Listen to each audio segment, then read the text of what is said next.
Welcome to the third part of this three-part webinar on redundancy. In the first two parts of this webinar, we ran through matters such as the law behind redundancies, pooling and selection criteria, and the series of consultation meetings that you should go through with your employees when handling a redundancy process.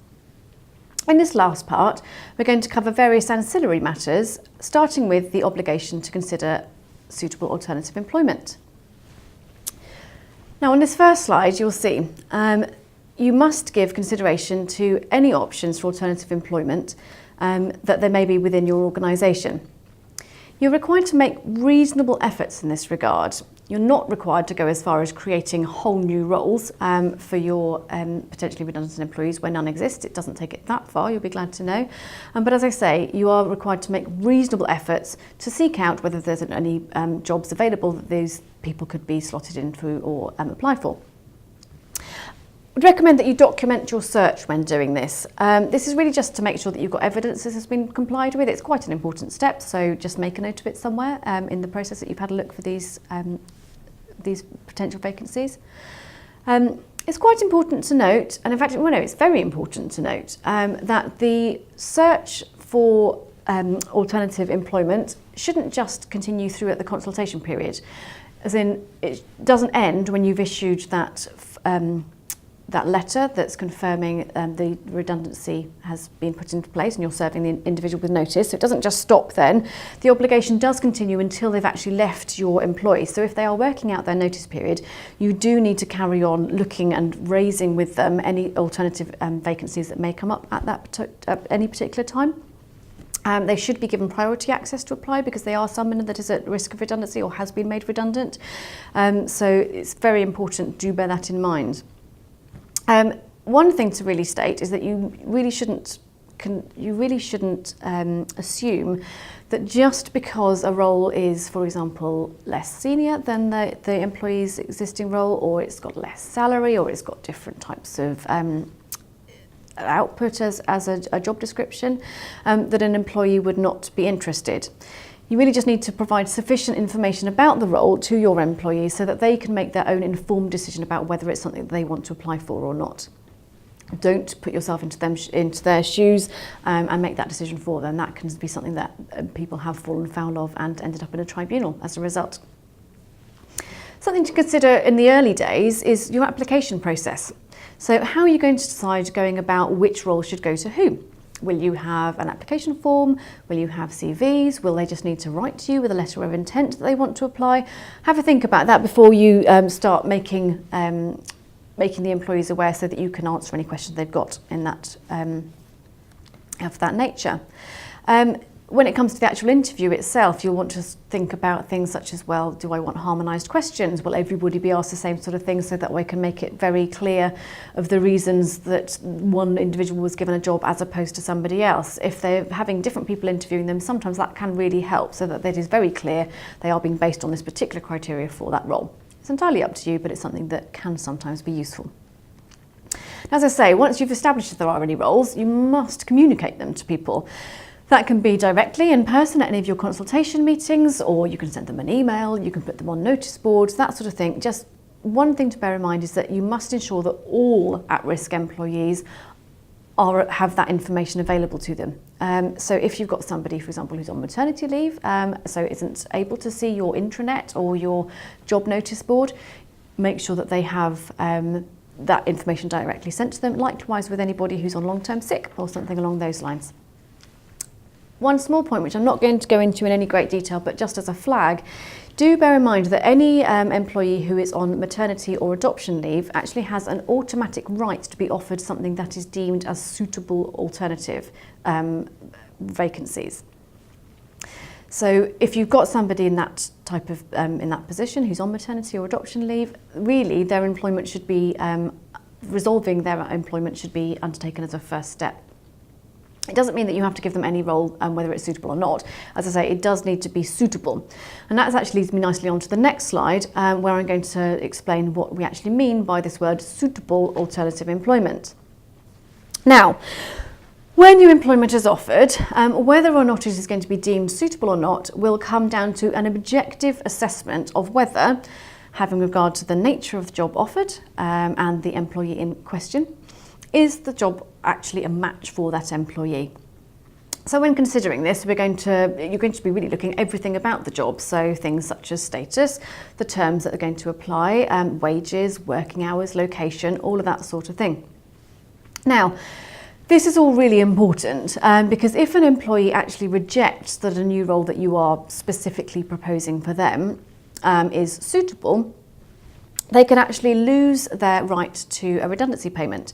So you will sometimes get employees arguing that something is not suitable because they want to take their redundancy payments and go and work somewhere else. Likewise, you'll sometimes get employers saying that something is suitable because you want to avoid making somebody redundant and keep them in your employ.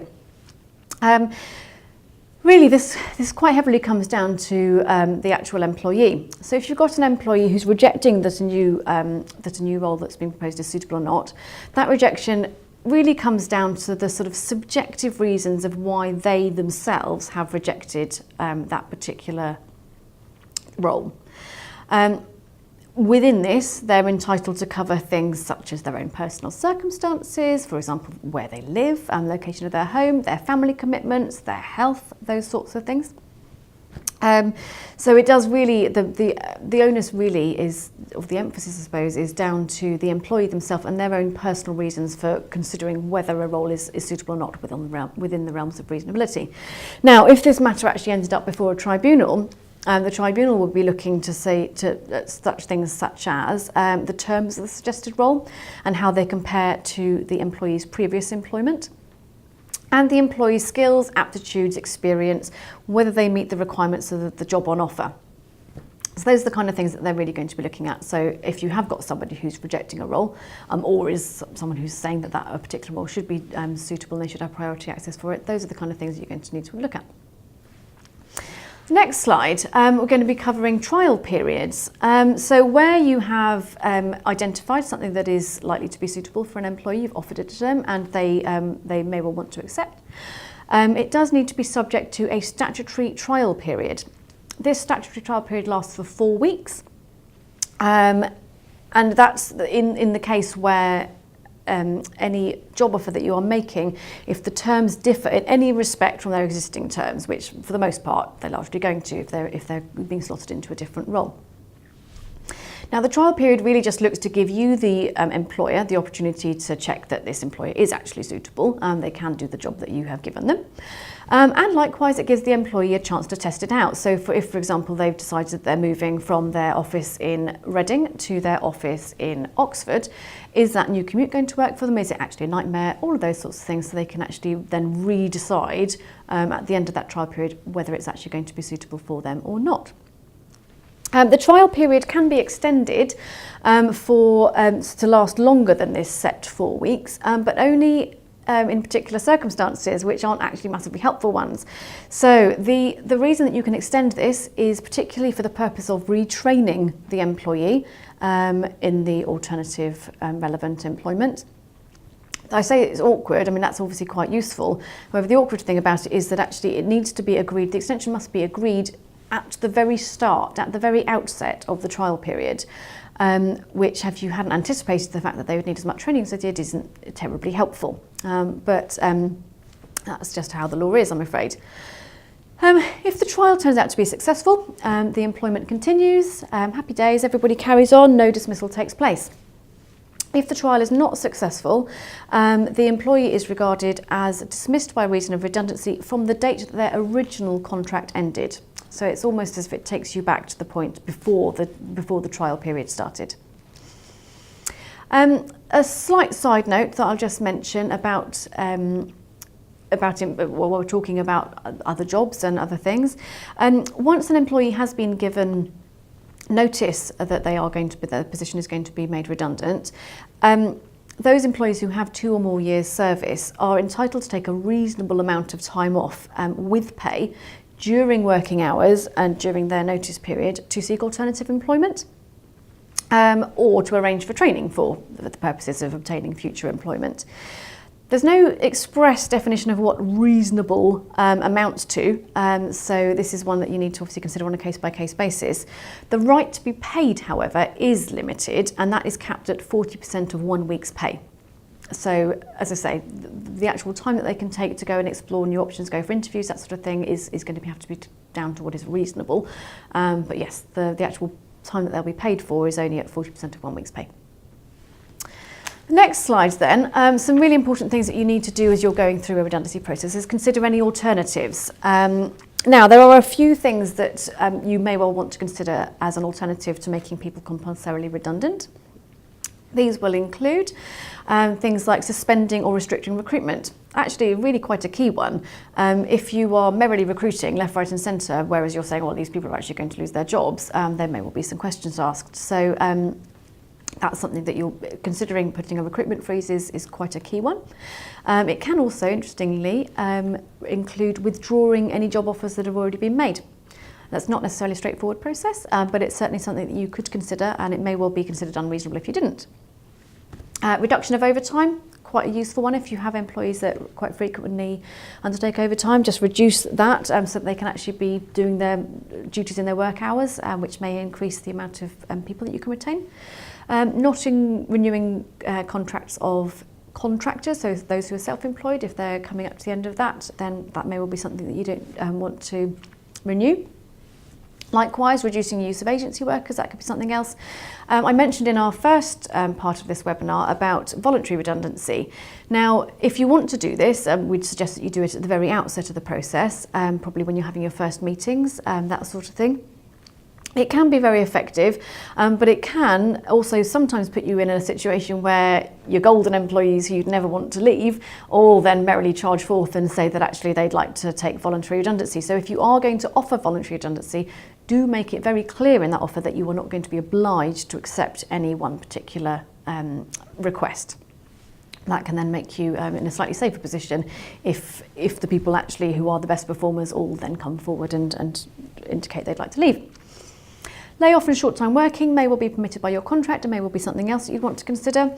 And the other one, which I mentioned with a little bit of caution, but is worth noting anyway, is that you can potentially consider offering early retirement to any employees who may well be in a position to consider this. Now, this obviously needs to be handled really carefully if you're going to do this, because of the obvious risk of age discrimination that could arise, both by the older employees who may well be able to make that sort of application, and obviously the younger ones who are then barred from the offer due to their own age. If you're going to do that sort of thing, we generally advise that you take some form of advice on doing so, but as I say, it's a potential thing that you can use. The next slide, I'm going to be looking at payments that you need to make on redundancy. Now, as I've already mentioned, any employee with at least 2 years continuous service is entitled to a statutory redundancy payment.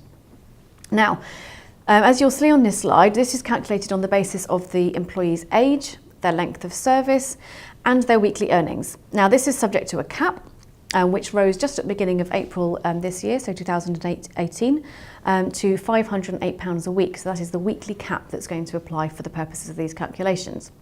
Just in case you're watching this webinar in the future, sort of 2019 onwards, do bear in mind that that figure is likely to have risen again. So do just make sure that you're working to the correct figure at that time. Now, as you'll see on this slide, a particular multiplier is applied to the calculation, depending on the employee's age throughout the course of their employment. So if you've got an employee up to the age of 21 who is employed and they're under the age of 21, they will have a multiplier of 0.5 applied to their calculation. For employees between the ages of 21 and 40, they will have a 1 week multiplier applied to their calculation. And for any employees who are 41 years and above, or have been 41 years above for part of their employment, the multiplier will be 1.5 times. Now, the important thing to note with this is if you've got an employee who's worked in 2 or more of these age brackets, the relevant multiplier will only be applied to the particular number of years that they have worked within each bracket. So if you've got somebody who started employment with you at the age of 38, they're now being made redundant at the age of 45, you will need to break that calculation down, split it into 2 parts really. One part to cover the time when they were aged between 38 and 41, and the remaining calculation to cover that the age upwards, which will have the 1.5 multiplier applied to it. The calculation is subject to a cap. So when we're talking about the years of service that they've had, this is capped at 20 years of service. So if they've been employed by you by sort of 35 years or anything basically above 20 years, it's going to be capped at 20 years. You don't need to apply anything more than that, which is sometimes quite helpful because it can get quite costly at that stage. So I've given you on your slides there just a breakdown of sort of a graphic of what the actual calculation will look like. So you've got your appropriate age multiplier, as I've just explained, times by the complete number of years of service, obviously subject to that 20-year cap that I've just mentioned, and then times by the weekly earnings, which is going to be subject to that statutory cap of £508. Some employers may have contractual policies in place which will entitle qualifying employees to more than the statutory basic. Now, if you've got that sort of thing in place, you must obviously make sure that's going to apply. So you may well have individuals who are going to have great enhancements to the statutory basic, which is lovely for those particular individuals. Everyone else is going to be statutory. But do bear that in mind in case you've got to do those policies in place and make sure you apply the correct calculations. If employees are made redundant, they will be entitled to all of the other usual payments that you'd expect on a termination, in a termination situation. So they'd be entitled to notice pay, they will be entitled to a payment of any accrued but untaken holiday and any other contractual benefits that they may well be entitled to. So do bear that in mind when you're doing your calculations. In fact, when actually looking at the potential costs of a redundancy process at the very start, it's worthwhile feeding all of those in so that you're getting an overall picture of how much is it going to cost us to lose all of these employees. So you've got the full figures at the start, because it can be quite a significant cost to a company in quite a short period of time potentially. The next slide, I'm going to be looking at potential claims that can arise out of a redundancy situation. The typical one that I mentioned in the first section of this webinar was unfair dismissal. This can arise out of all sorts of different types of things. Typically, you've got it could be as a result of wrong selection. It could be unfair criteria, so it was too objective or too subjective, not objective enough. It could be not following a fair process, not going through the consultation process, or giving that dreaded indication that the process is a fait accompli and it's already been decided. Could be that you haven't acted reasonably, you might not have considered alternative employment, all of those sorts of things. That can lead to a potential claim for unfair dismissal. Second type of claim that can typically arise will be discrimination. So again, if you've used, if one of your selection criteria adversely affects somebody who's suffering from a protected characteristic, that could be applicable. Likewise, if you haven't given a woman who's on maternity leave priority access to apply for suitable alternative roles, that could also give rise to a discrimination claim. Final sort of thing that typically tends to arise in redundancy dismissals, or could potentially arise, is where you haven't paid them something that they were due. So you haven't paid them their statutory redundancy pay, you haven't paid them their notice pay, something along those lines. If a redundancy dismissal is unfair, they will normally be entitled to two different types of potential award if they go through the tribunal and the tribunal decides that their dismissal was unfair. The first thing is a basic award, which is the most typical thing that we tend to see in employment tribunals. Now that's actually calculated in exactly the same way as a statutory redundancy payment, and by the fact that you have paid, assuming that you have paid them a statutory redundancy payment, this will actually negate the basic award. So it's one less thing for you to worry about if you end up in a tribunal situation. Second part, however, is the compensatory award. Now, what the tribunals do tend to do, they don't tend to look necessarily to compensate people if they've lost their job by unfair dismissal or any other reason. What they look to do is to put that employee back in the position that they would have been in had they not been unfairly dismissed. So the compensatory award is going to really look at exactly what their financial losses have been as a result of their dismissal. And then look to compensate them accordingly. So it could be their losses because they haven't been able to find another job up to the date of the tribunal. It could even be looking forward if they don't have prospects of finding a new job of a sort of similar level in the next 6-12 months or something along those lines. It is capped, which is a great relief to most people, unless there's an element of discrimination, but that is a whole topic for a whole other day. The last thing I just mentioned is that a tribunal can also make an order for reinstatement or re-engagement of the employee instead of monetary compensation. So bear that in mind as well. You may well end up with a few of the people that you really didn't want coming back in. Not very common, I have to say, but it is possible. It's not outside of the realms of reasonability when it comes to tribunals. The next line I'm going to just briefly cover over some various other types of issues that we haven't really got time to go through in detail today, but are just things that I'd like to flag for your attention. So, restructure. This is actually something that we've seen more and more of over the last few years. It seems to be, certainly, oh goodness, the last 5 years in particular, restructure is really coming about. This is really where a business will have a consideration of its existing workforce. It will be looking at the needs of the business going forward and how they can best be served. And quite often this will end up with a review of the current staffing and how staff time is being spent, whether it could be carried out more effectively. It's the sort of thing where you've got Tesco putting in those machines where you beep your shopping through. They're obviously reducing, that's almost in a way, some form of restructure because they've decided that things can be done slightly more efficiently by using a machine and they don't have to pay as many employees to do the jobs to do that. Various proposals can be raised through restructure, such as a merger of jobs, creation of entirely new roles, and secession of some roles entirely. It's quite a different process to your bog standard redundancy. Whilst the process that you have to follow is similar to redundancy, and it frequently has some key steps missing. So, for example, your pooling and your scoring don't always apply, and then another thing to mention is that redundancy might be the reason for dismissal and restructure. In the alternative, it might actually be some other substantial reason, depending on the particular circumstances of the case. As I said, this is really outside of the scope of what I'm going to be talking about today, but I just wanted to mention it as it is something that we're seeing more and more of, and not everyone's aware of exactly what a restructure can be. Second one I'd like to mention, I've already briefly mentioned this already, but pregnant employees and those on long-term sick. Now, this will include those who are on long-term sickness absence or on maternity leave. They do need to be kept informed as you're going through. Just because they're out of the office, it doesn't mean out of sight, out of mind. They really do need to be in mind. You must make sure that they are getting the same information as any of the rest of your employees who are coming in for the face-to-face meetings. They must be entitled, must be permitted or allowed to be able to actively participate in the consultation process, which may mean that actually you just need to make some adjustments to the process that you're following. Ideally, if you can get them face-to-face, that's the ideal. It's much easier to do this sort of thing face-to-face. However, if that's just not going to be possible, either they have childcare issues or their illness doesn't allow them to be able to meet with you for whatever reason, you can try and make some adjustments. If, for example, you're suggesting, okay, well, don't come into the office, we'll come to your home, we'll meet in a neutral meeting ground. Those sorts of things may help. If you could try and meet outside of office hours, that sort of thing.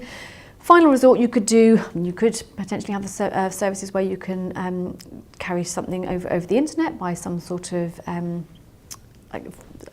web call, or alternatively, you can go back to the good old telephone. Failing all of those things, you can try and consult by letter.